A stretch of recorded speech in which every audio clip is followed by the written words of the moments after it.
රටේ තෙල් නැහැ කියලා සමහර කට්ටිය දැන් ජිම් එක පැත්ත පළාතක පේන්නවත් නැහැ. ජිම් නොයා ඉන්න එක තෙල් නැති නිසා හේතුවක් වෙන්න පුළුවන්. තමන්ගේ ජිම් එක වාහනයක යන දුරකින් වගේ නම් තියෙන්නේ.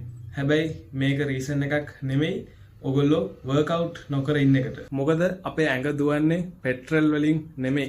ඔයාලට ජිම් යන්න විදිහක් නැත්තම් මේ දවස්වල මාරු වෙන්න හෝම් වර්ක්අවුට්ස් වලට. දැන් ඔයාලට හෝම් වර්ක්අවුට්ස් කරන්න හොඳම ඉක්විප්මන්ට් ටික නැති වෙන්න පුළුවන්.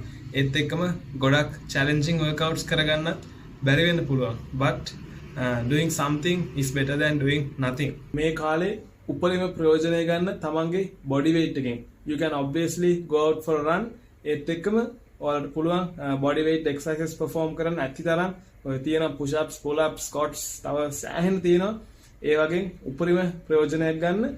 මේ කාලේ තෙල් ප්‍රශ්නයක් කියලා ඒක රීසන් එකක් කරගන්න එපා. තමන්ගේ ට්‍රේනින් අඩාල කරගන්න.